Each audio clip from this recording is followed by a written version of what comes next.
Very warm welcome to Thomas, who came to our Estonian Gen meeting actually already the second time.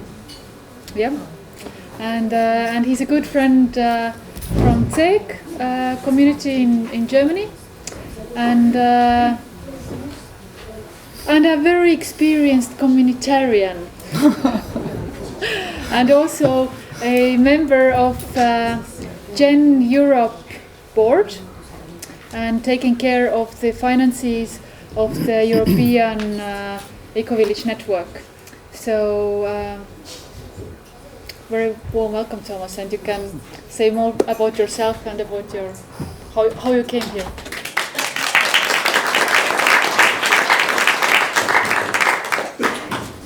Thank you, Lina. Yeah, what a warm welcome in this circle. Wow. I'd like to start to say a little bit about myself, what's my background. I grew up in a little village and I studied business administration. Then I started working in one of the largest German construction companies. And I worked there almost for 20 years. And at some point I realized that I don't want to support this system anymore, and that with working there, how much I basically hurt myself. And it took a while, but then I decided, okay, I'm going to stop working there. And a couple of years earlier, for some coincidence, I got a magazine called Islands of Life, and there a lot of communities were described, and I read it, and I went to the internet and I searched. That was in 2004. I searched the internet about communities and read so many marvelous things, and then at one point my mind kicked in and said, well, okay, you can write a lot of things, but what is reality? So there is no coincidence. The first thing where I could go, where I found a weekend to stay, was in ZEGG community, basically. And that was beginning of 2005. Since then, I've been there a lot of times. 2007, I lived there for 9 months.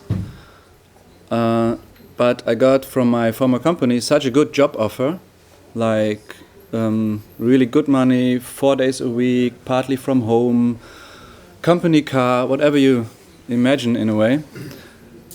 And since I never wanted to go back, I took 1 year off to make this happen, that in 2007 I could live in ZEGG for such a long time. And I decided I would never want to work more than 4 days a week. So I took the offer, and then 2.5 years later, end of 2009, that was the point when I quit the job. And that I didn't have a plan what to do next. But then all of a sudden I realized, because I was visiting friends in ZEGG, I realized, okay, might be a good idea or a good opportunity to live my dream.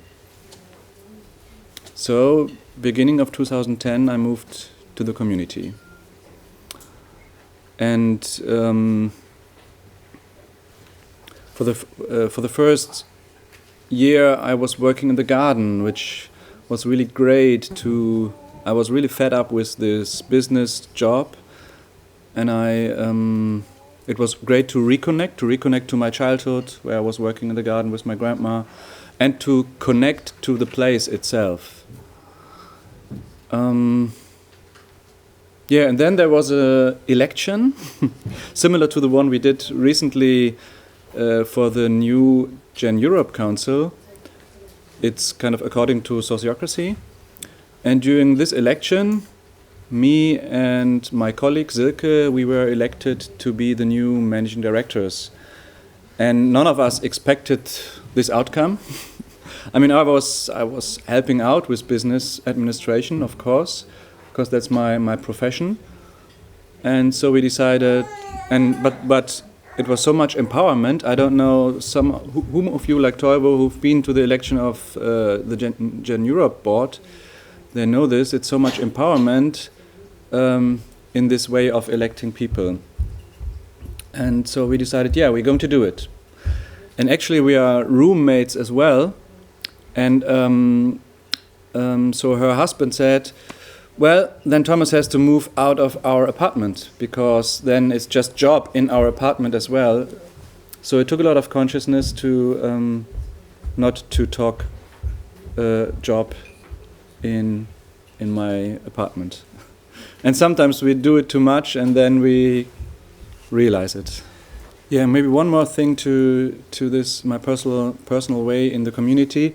I still remember 1 year after being elected to managing director, I was talking in our summer camp, and this is still valid what I'm saying, that during this 1 year being managing director in the community, working in my profession, I got more appreciation that I really could feel by heart than in this 20 years earlier, in this 20 years in the earlier company, where the appreciation is, in my opinion, mostly about money. You get a little bit more money, and words from your boss which you usually cannot really feel.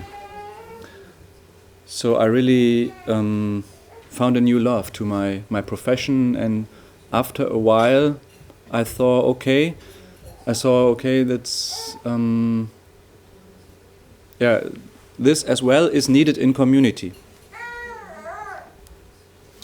Okay, I would like to continue with a small presentation of the ZEGG community before I go into the actual topic, which is economics, our economy in ZEGG. We recently, that's brand new, I think it's maybe even the first time that this presentation is shown. We got two people who really made, I think, a very nice presentation to show the community. So what is ZEGG? ZEGG is a place, it's an intentional community, and it's an education center. And as I said, I think yesterday I mentioned this, it's kind of a role model for more sustainable ecological life. And here you can see the community. It's anyone see me? No? I'm on the left somewhere. So it's right now it's 100 people, including 15 children. Our eldest member just got 87, and she's still quite, I like to play mahjong with her. And a lot of us are more than 40 years old, which might be like in 10 years' time become a problem, or more of a problem. Man-women ratio is 50-50, and 12%, meaning 12 to 15 people are living in the community who are living from the beginning, or even before. The community started basically 35 years ago, and from this kind of larger community, two communities evolved, which is Tamara and ZEGG. Tamara in Portugal, for those who have not heard about it. And how did we survive for such a long time? And I think that's the only social aspect I would like to say. And what I learned is the most important thing living in community is to communicate, to find ways about how to talk to each other openly and make things transparent that are there, and that way helping to dissolve them. And so in ZEGG and the former project, forum was created. I will not dive deeper into this method, but basically it's like you sit in a circle and someone is going to the center, and it's kind of guided and showing what's there. So how did it start? These are some pictures from the very beginning. I think, in my opinion, I think one can see it's not so beautiful, the landscape. It looks rather grey, the buildings. And only last year we finished to renovate partly our main building, and here you can see the difference. And right now, while I'm here, we started 3 weeks ago a huge construction site to finish the rest of the building, which is there, and another part in that direction. So, and I hope in 6 weeks' time it will look quite similar. And I'm really happy. It was a really huge decision. I'm really happy that we took the decision to, in a way, go to another level. When I come to the economics, you'll know this a bit better. You'll see this. So what have we done during these 2 decades? ZEGG was founded in 1991, and yeah, some people from the very beginning, like Achim, some of you might know him. Some people, they started to really work on the flora, and it's amazing how much different animals and all these kind of things came into the place from that time. We even have like 4 to 8 deers right now, which some people are thinking, okay, we should get a wolf as well, because the deers are eating all the fruit. But then I say, well, that's part of permaculture. Part of it has to go to nature as well. And yeah, so we do permaculture, and since I would say last year, more and more we try to use terra preta. Again, Achim is one of the guys really making it happen. He would be happy to see that the community here is collecting all the urine and maybe doing terra preta at some point as well. Yeah, we have a huge garden. Actually, since the beginning, or almost since the beginning, the garden is like 2 hectares, and especially over summertime, almost all our vegetables are from our own garden. It's not certified in any way, but it is organic for sure. And it's really good place for people who want to have a look and work with us to come. And so we have 2 main gardeners, and everything else is done by volunteers. And right now we even using another 2 hectares. We started to do this from a community close by. They don't use it anymore right now because whatever reason. So, and we decided we want to do more agriculture. So, yeah, that's what we're doing. And for example, all our marmalade, we do it ourselves. This we did in 2011 mostly. We changed our whole energy supply. And so right now, 90% of it is from regenerative sources. So I would say we produce 100% of our electricity, the amount we consume each year. And the heating is mostly of wood chips, which come from the region. So we try to be as regional as possible. Yeah.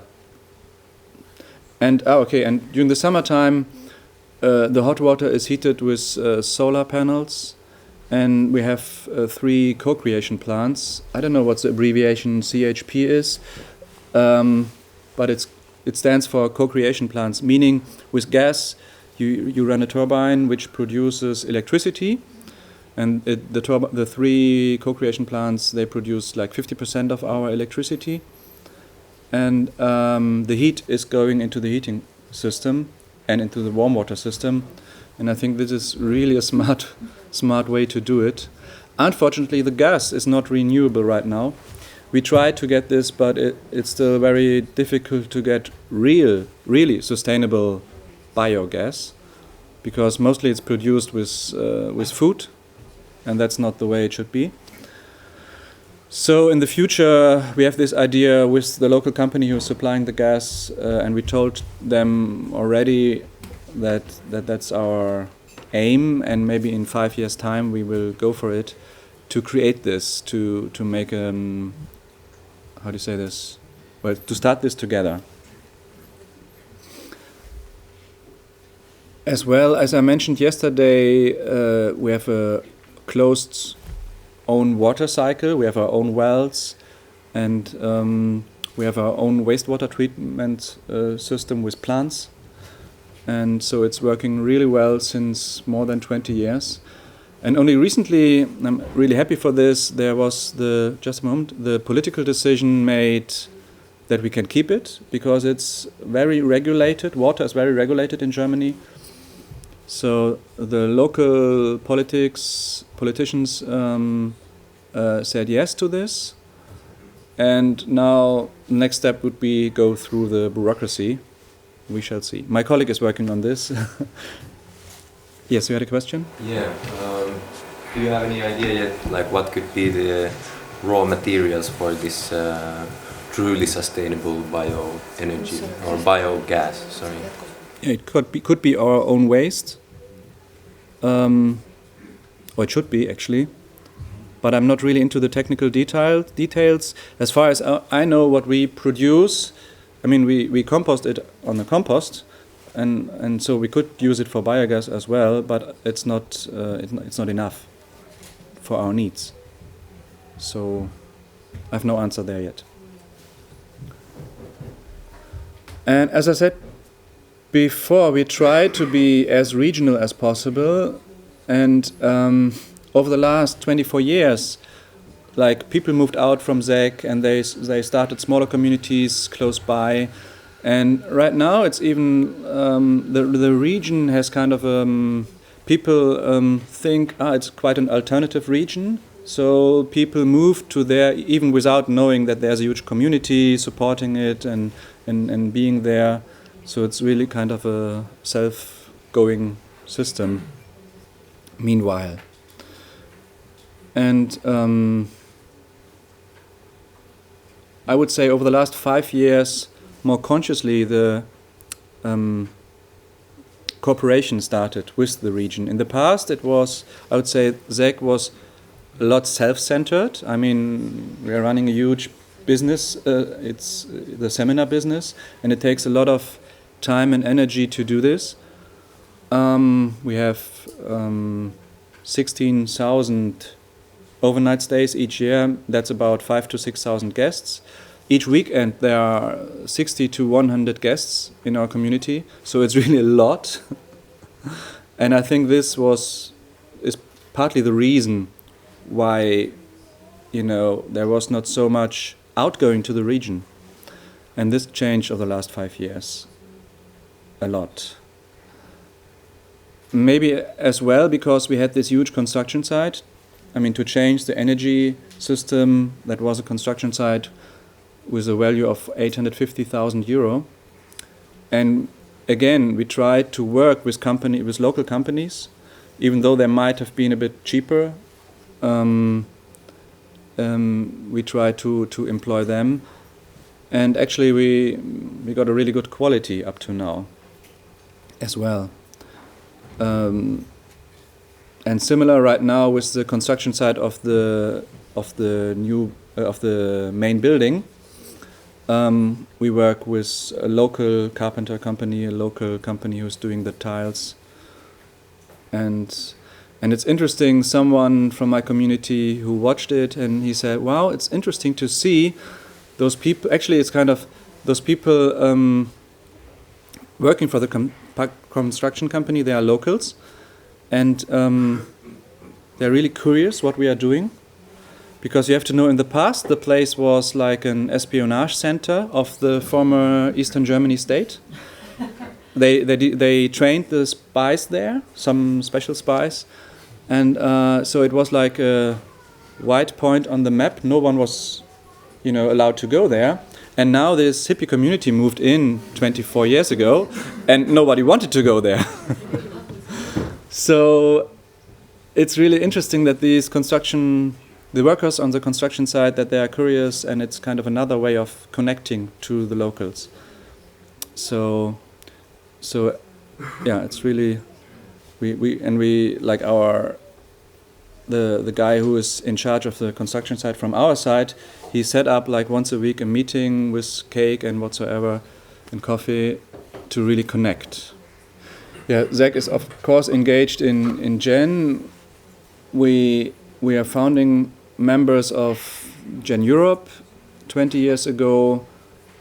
And yeah, for me, the annual Gen conference is still the most inspiring event each year.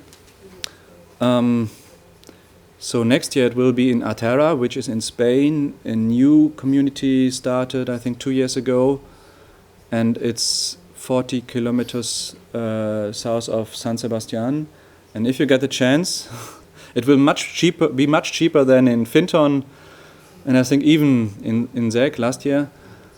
And it's really amazing to connect to these people that are not only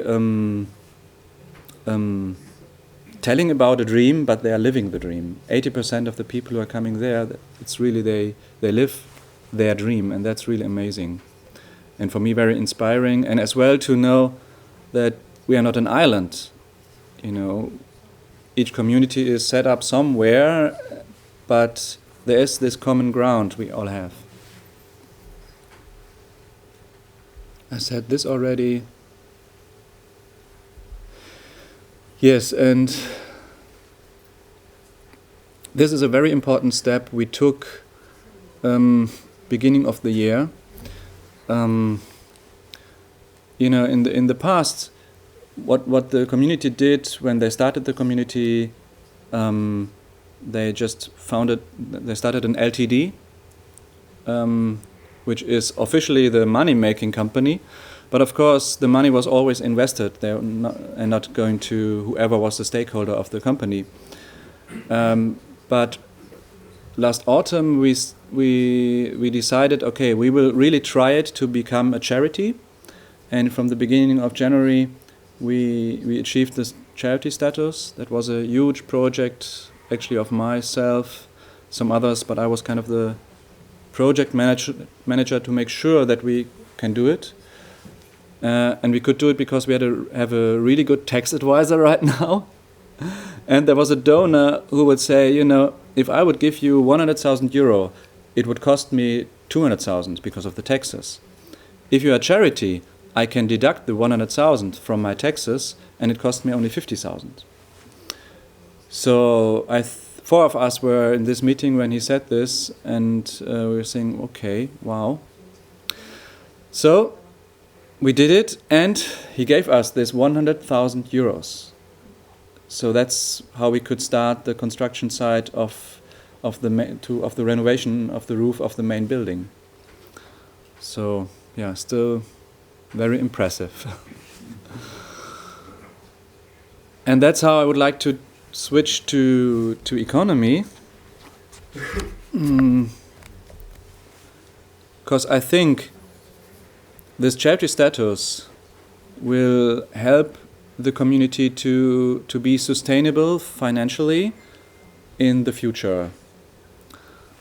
I'd like to start a bit to explain how is our economy working. So in the very beginning, of course, we needed a lot of money to buy the place, and this was done, I would say, basically with private loans. So a lot of people who knew the community for a long time, or came there, or members from the community, they gave their money to the community so that the community could buy the place. It's roughly 20% were bank loans and 80% private loans. And right now we have maybe 5% bank loans. And over the last 24 years, each year we have 4 festivals which the community is running, and 3 of these festivals we do fundraising, and mainly the reason is to exchange the loans. So there are a lot of hands who support the ZEGG community, or the ZEGG place. Actually, we see it more that the people support this place and not only the community. Community are just that's my opinion, are just the people who by coincidence living there. But it's supported by really a larger crowd of people. And okay, someone needs, has to take back the hand, needs his or her money, and then someone else is giving the hand. And I think that's a system that is really, I think it's not done so often, but it could really could be done much more often. I don't know how the community managed to raise the money for this place. Would be quite interesting maybe later on in a discussion if you are willing to share. But I think a lot of places can be done like that, because not everybody can live in a community. That's not the point, in my opinion. But the point is, wherever you live, to maybe take part of this life and live it where you are. And like Charles Eisenstein, he said it 2 days ago, people, they have more and they give this more to somewhere else. And that's what I see. Okay, that's how we did this sacred economy over the last 20 years. That's really how it happens there. So that's how we bought the place. And what is our income? The income basically is on three pillars, and that is the seminar business, of course. That is each community member is paying a monthly rent and a monthly contribution to the place, and third, we do these 4 festivals where everybody is working voluntarily and all the money goes to support the place. And this is not enough. It's a big place. It's half the size of this place. Maybe with the buildings it's maybe similar, but the land is half the size of this place. You have a lot of potential here.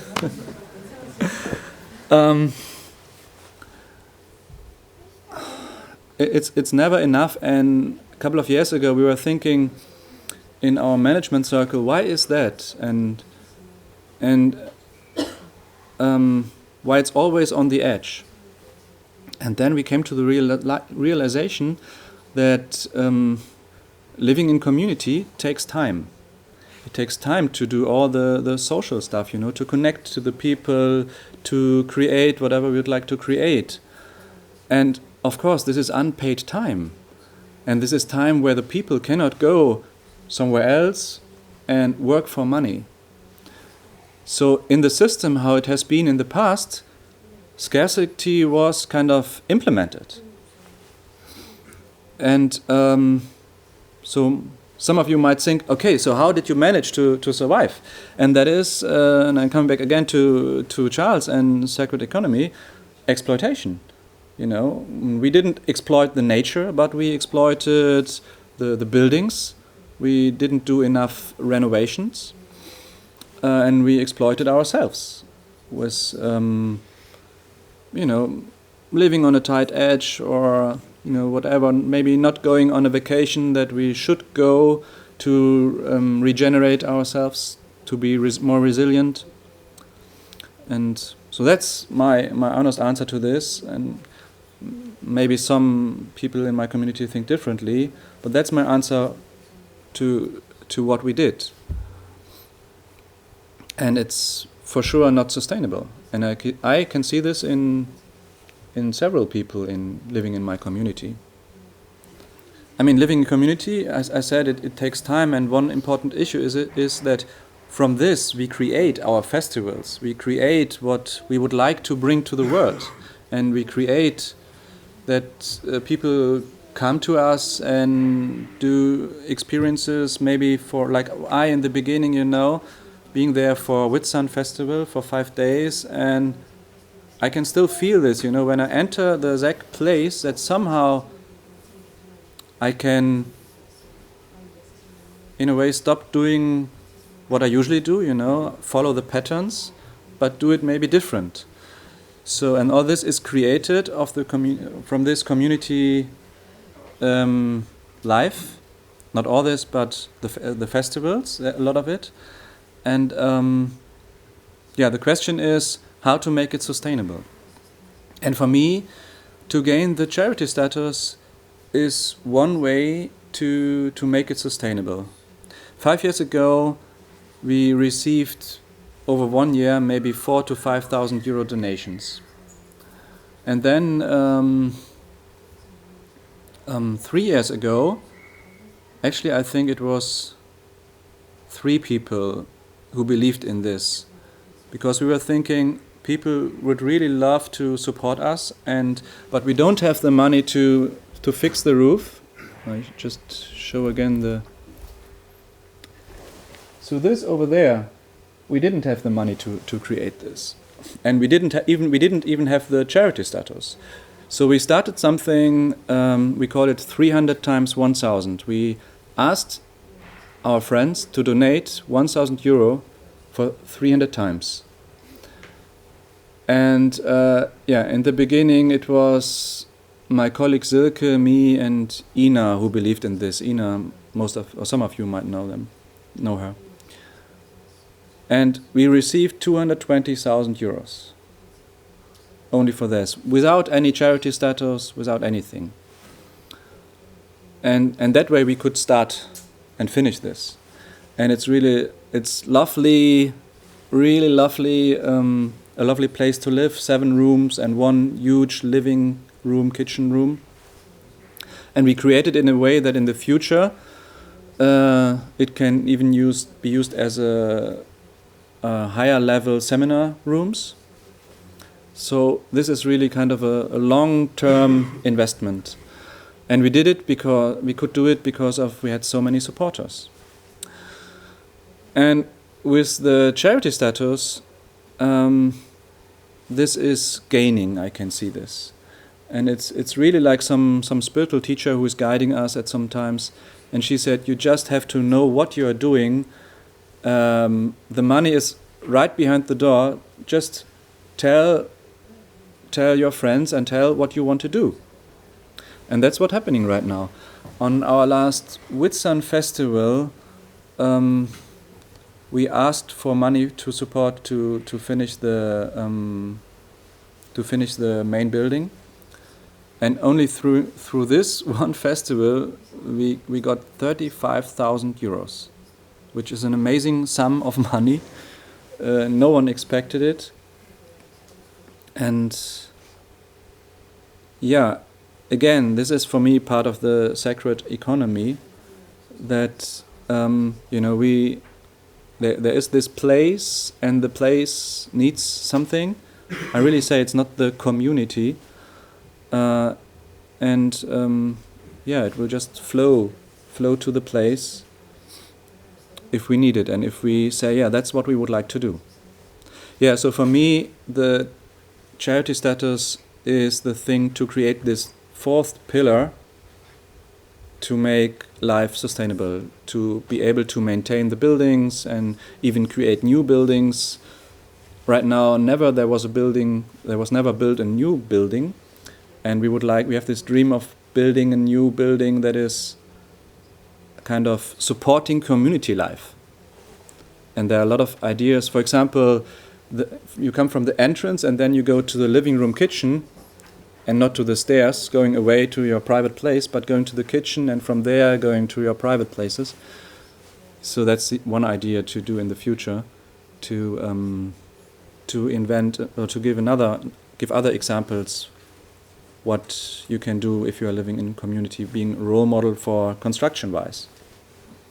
I would love to make you another suggestion. What we just did, we call it Friends of Jen. We started this. Jen's the idea. I got the idea from Jen, but Jen is not doing it in my way. Jen is not doing it properly. Well, it helps only so much. It's Jen International. So we call it Friends of ZEGG. And we are asking people to donate 50 euros each year. And I think, at least for Germany, it's not a lot. I don't know circumstances here. 50 euro each year is not a lot. And we would love to have my dream is in 3 to 4 years, we have like 1,000, maybe even 2,000 Friends of ZEGG. And this is then the solid pillar I'm talking about. It's not the one-off donation, but it's people who really support this place.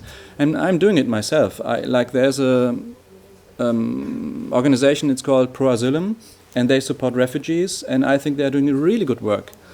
And they ask for 40 euros, which, I'm doing this, and they have 17,000 people doing this annually, each year. So, or ATTAC, ATTAC, this organization, they do it.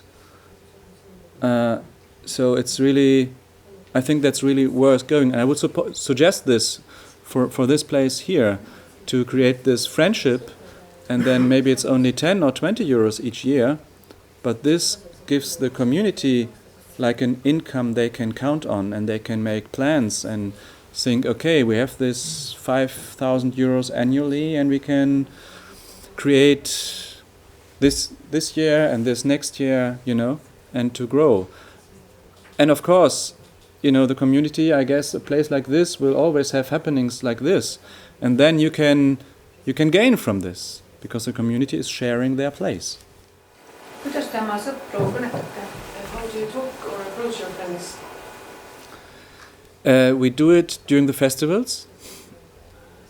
Like the last festival, summer camp, there were around 60 more people joining. So you can do it in this kind of group. We created some nice flyer and asked people to do this. And of course you can use your email Verteiler.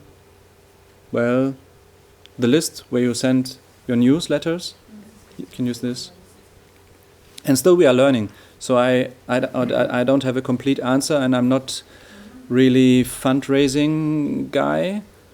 Luckily, just a moment. Luckily, there are just 2 people from outside who are professional fundraisers, and they are supporting us now all of a sudden. So it's really amazing to work with them together. Yeah. So that would be my suggestion, to let you be helped by a professional. Yes, you had a question. I'd like to ask about the community people. There was exactly 50% of women and 50% of men. Is it managed some way, or is it? Not at all. We just write it there because people think there are living more women than men. And just half a year ago, someone counted and said, well, it's 50-50. But I also have a question about this fundraising. So what do you say to people, or why people want to support you? Why are you so special?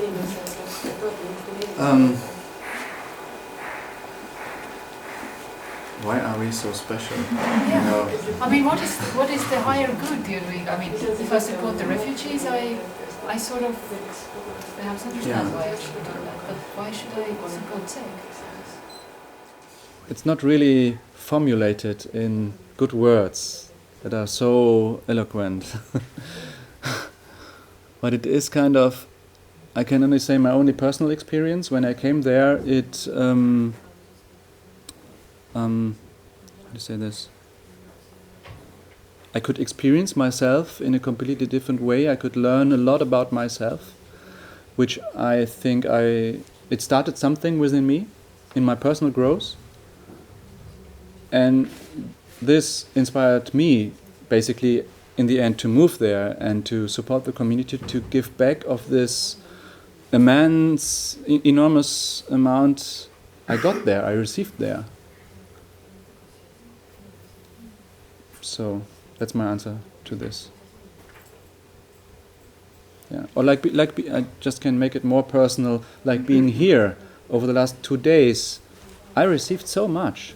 Really, seeing Charles again in this 1 hour, and finally, I would say I grasped more what he is talking about.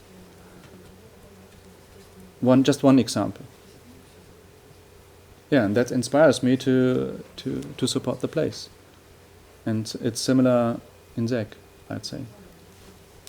Okay, maybe a few more words, and then we come to questions. No? Okay, you, please. Is there something that the friends of ZEGG kind of receive, or for example, I don't know, like all-time open doors to the place, or is it just like, and the events you hold, are they free or are they also charged? Actually, I don't know how it is in Estonia, but in Germany, if you're a charity and if you get a donation, it's not allowed that you give something back. That's regulated in the law. What we are doing is we each half year we send to our donors, and friends of ZEGG are included there. We send a personal newsletter, which is not just the normal newsletter, but we try to make it more personal, like who was born, who died, who moved out. You know what is, I mean, for the normal newsletter, no one is really interested who moved out. But the friends are much closer to us, so we decided, okay, we wanna include them in the personal issues more, and that's what we are doing. But we don't even advertise it. Actually, I think it's in a way we don't want to make an obligation. We have to do this newsletter now, blah blah blah. It should be kind of a free donation. Yeah, but the we were thinking about it. What can we give back? Do we need to give something back? Yes, we would like to give something back, and then we came up with this personal newsletter, which we are doing. In my opinion, money and all the issues around it touches a lot of times our deepest fears. And in my community, for example, we learned how to talk about love and relationship, sexuality quite openly. And that's very easy in my community. But if it comes to the money issue, exactly. You know, once a year when I do it right now, introduce the budget for the year to the community. This is really a tough meeting, and I can say I'm afraid of this meeting, dealing with all the emotions getting on, and it's not easy to do this. And luckily we invented other tools like Forum, or we have very good focalizers to help us through this.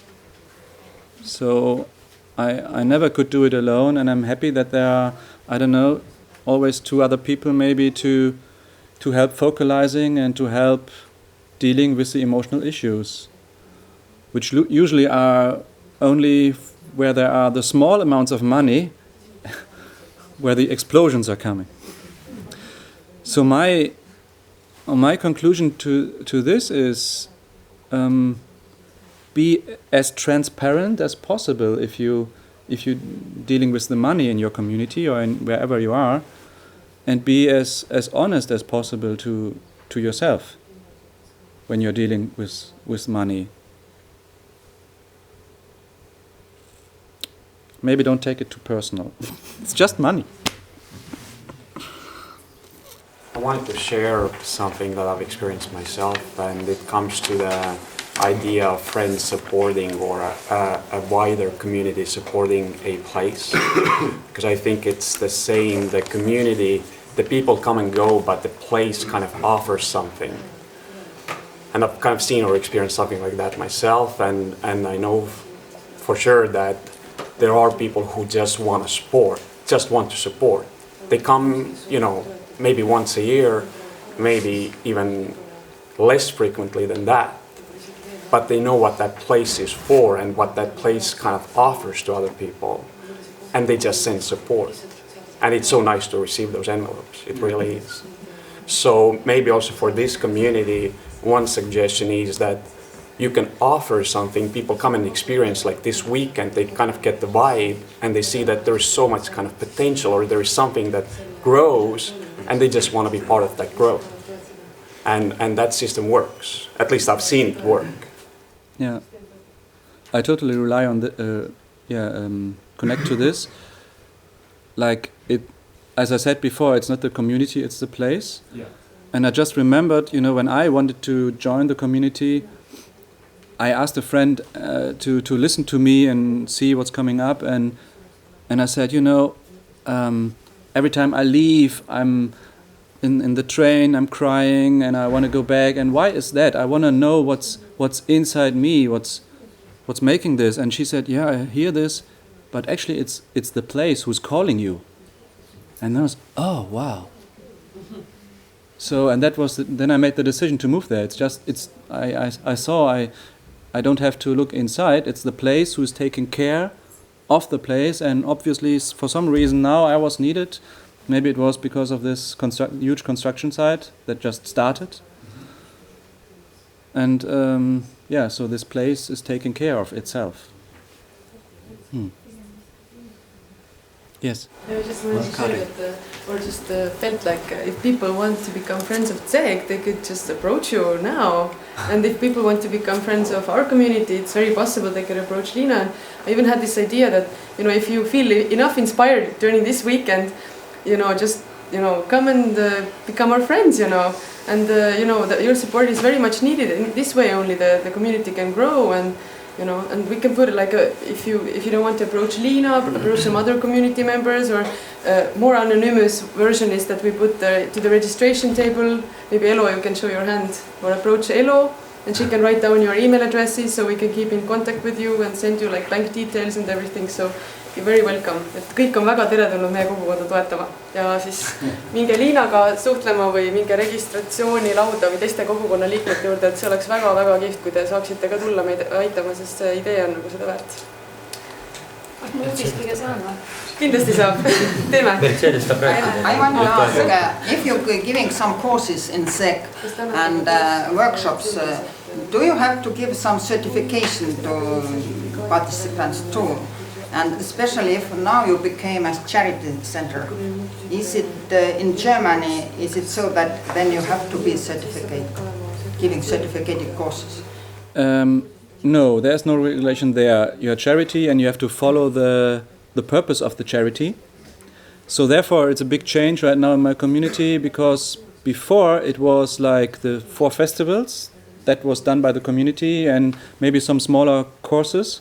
Everything else was self-employed, and now this is changing. Like, it will be run by the charity, and the others will be the speakers, something like that. So the system is really changing there. And about certificates, some people in my community think about we should invent this, but we haven't done it so far. Yes. Do you have community workplaces, and how many, so that the community pays the salary someone? Yeah, it's difficult to guess because we have so many, but I think it's roughly like, the people, they do like patchwork work, and only a few people work 100% within the community. So, but roughly I would say 50% of the income that people have is coming from the seminar business, and then maybe 35% is coming from their own businesses, and then maybe 10 to 15% is coming from people who work outside of the community. Is the site owned by the charity? Yes. Yeah, that's I forgot the word. But it's kind of, when we change to charity status, it's kind of that you give away your wealth. So it's a real step to do this, I'd like to ask, how resilient is your community in economic terms? Like, what do you think, what are the soft spots, or where can the catastrophes or whatever, like big things happening, really rock your boat? What do you to not have this vulnerability? Yeah, not to have it is the fundraising via the charity status, in my opinion.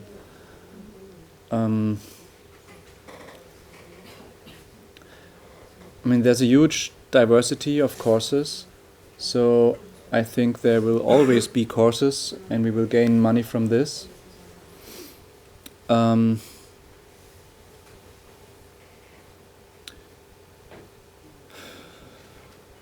I mean, a soft spot would be that for some reason, like 20 people would move out. This happened in the very beginning, like in 1995, when Tamara was founded. Half of the people living in the community, they moved to Tamara. So all of a sudden you were not 80 anymore, but only 40. So this was really on the edge. But others, I mean, as I told you, we are not really sustainable, or we have not been really sustainable, because we exploited the buildings and ourselves, and we are working on this. But others, I mean, the prices are rising enormously in Germany, at least for certain things we need. Therefore we bought even some land to do more gardening, and we're using the land from another community. Like milk, I think it was, or butter, it was 20%, something like that, in 1 year, 3 years ago. So, yeah, but I don't have really good answer to this. Yeah. Can I ask, you mentioned about the age, like you are, most of you are over 40. Do you have some kind of ideas how to, because I'm wondering mostly this, in general in eco communities, how is the aging thing like? Is there any plans or? I mean, especially the older communities, they have this problem, like Finton has it severely. And we don't have a solution yet, but it's getting more and more important to do this. Last year we changed one thing, and that is according to health.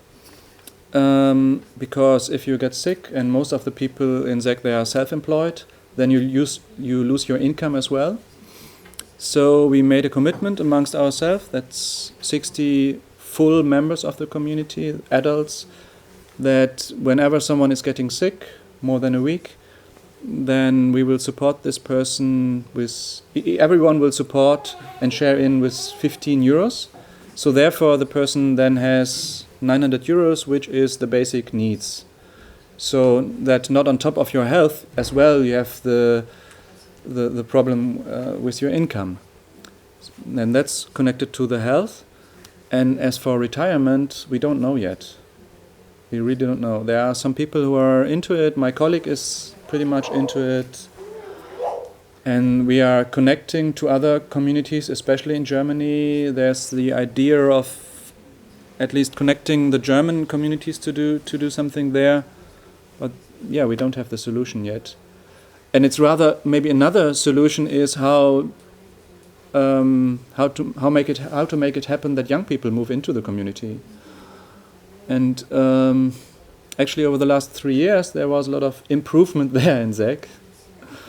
So yeah, right now the average is 44, our average age, and that's less than in other communities, the larger communities. Do you have a school or kindergarten? No, we don't. Our children go to different schools and kindergartens in the region. In the beginning there was a try to do this, but the focus is on seminar and not on school. So yeah, we didn't do this. I think it was you and then you. Te räägite oma kogukonnas väga vabalt suhete teemadel ja see on olnud taotlus ja You talk very freely about the relationship issue in your community, and it has been the intention. Aga kas teil on olnud, kas teil on plaan ka rahasuhetes saavutada selline avameelsus, et ei oleks neid emotsionaalseid plahvatusi, kui see teema päevakorda tuleb? Do you also have a plan to be as transparent in the money issues as in the relationship issues, that there would not be so many explosions when this money issue comes as an issue to talk about, like as a topic? Yeah, for sure. I mean, I can say over the last 5 years, because it's really my profession to do these things, I and some, like there are 2 more people who have knowledge there, and we try to improve this a lot, yeah. And we did, I think. And still it's a very tough part to talk about it. It's kind of, I don't know if you have this experience as well. If it's kind of well, I don't have to look there. And I can understand this, I perfectly connect to this. Everybody is doing it in this or that field. I think. Tahtsin küsida selle kohta, et Eestis on kuidagi ootus, et lapsed hoolitsevad oma vanaks jäänud vanematest, kuigi riik maksab pensionit. Et kuidas sellistes, ma ei tea, kuidas Saksamaal see on, et vanad inimesed saavad täiesti ise hakkama või te peate ka oma vanematest hoolitsema, kes elavad kuskil mujal või? She's saying that in Estonia there is a law that, let's say, the children have to take care of their parents who are older and old. So do you have the same thing in the community, that you as people living in the community have to take care of your parents who live somewhere else? I think the law in Germany changed there a bit. Before, in the past it was not, and now a couple of years ago, but I'm not quite sure, it changed in a way that it's kind of, even if I go bankrupt or whatever, then my parents have to take care. Although it's really kind of that changed something. I don't know exactly what, but it's really much. It's like when I moved to ZEGG, my parents kind of were afraid that then they have to pay for me or whatever, But I don't know exactly these laws. I actually don't care. I think life is different than these laws. The older people in your community, they don't have to take care of their parents. Elderly and a bit sick. I think there's no obligation, no. But the law changed there, so there might be at least some obligation, but it's not in the law. No. But for example, this 87-year-old woman, she moved in 4 years ago, and she is the mother of one member of the community. So that is one solution we found. Yes. Let's make it the last question. Some your own managed services, like I don't know, firefighters or medicine person or something like this in community. You mean if we have this in our community? Yes. Actually, yes. We have a group of firefighters. You won't imagine it, but I'm part of it.